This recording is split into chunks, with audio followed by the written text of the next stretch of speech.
বর্ধমান শহরের কৃষ্ণসায়র পরিবেশ কাননে আগুন। বর্ধমান বিশ্ববিদ্যালয়ের অধীনস্থ এই পরিবেশ কাননের চাঁদনীঘাট সংলগ্ন একটি গোডাউনে রাত্রি ৯টা নাগাদ আগুন লেগে যায়। নিরাপত্তা রক্ষীরাই প্রথম আগুন দেখতে পায়।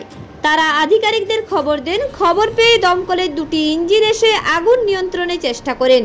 কৃষ্ণসায়র পরিবেশ কাননের পুকুরে মাছ চাষের জিনিসপত্র এখানে রাখা হতো, পাশাপাশি প্রচুর শুকনো কাঠ এখানে ছিল, ফলে আগুন দ্রুত ছড়িয়ে পড়ে। তবে আগুন লাগার কারণ জানা যায়নি।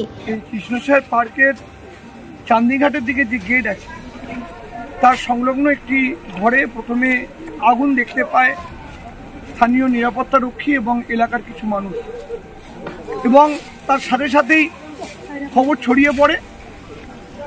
এলাকার যারা যুবক আছে বোরহাটের, সেই সকল যুবকরা দৌড়ে আসে।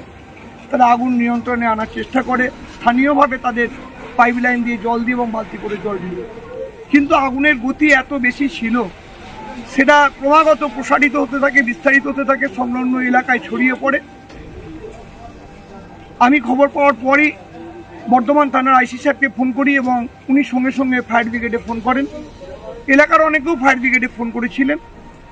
ফায়ার ব্রিগেডের পক্ষ থেকে প্রথমে একটি গাড়ি আসে এবং এই আগুন নিয়ন্ত্রণে আনার চেষ্টা হয়, কিন্তু আগুনের গতি এত বৃদ্ধি, এলাকার মানুষ উদ্বিগ্ন হয়ে পড়ে। পার্শ্ববর্তী বাড়িগুলোও তারা আতঙ্কের মধ্যে থাকে যে এই আগুন থেকে, ভয়াবহতা থেকে যদি তাদের কোনো ক্ষয়ক্ষতি হয়, এই আশঙ্কা তারা করতে থাকে। ফায়ার ব্রিগেডের পক্ষ থেকে আরেকটি গাড়ি আনার ব্যবস্থা হয়। দুটি গাড়ির সাহায্যে এই আগুন নিয়ন্ত্রণ করার চেষ্টা হচ্ছে। ধীরে ধীরে আগুন নিয়ন্ত্রণে চলে আসছে। আমরা মনে করছি যে আর কোনো ধরনের ক্ষয়ক্ষতি হওয়ার সম্ভাবনা নেই। আগুন খুব সহজেই, খুব তাড়াতাড়ি নিভে যাবে। পূর্ব বর্ধমান থেকে দেবাশিস ঘোষের রিপোর্ট, রূপসী বাংলা মিডিয়া।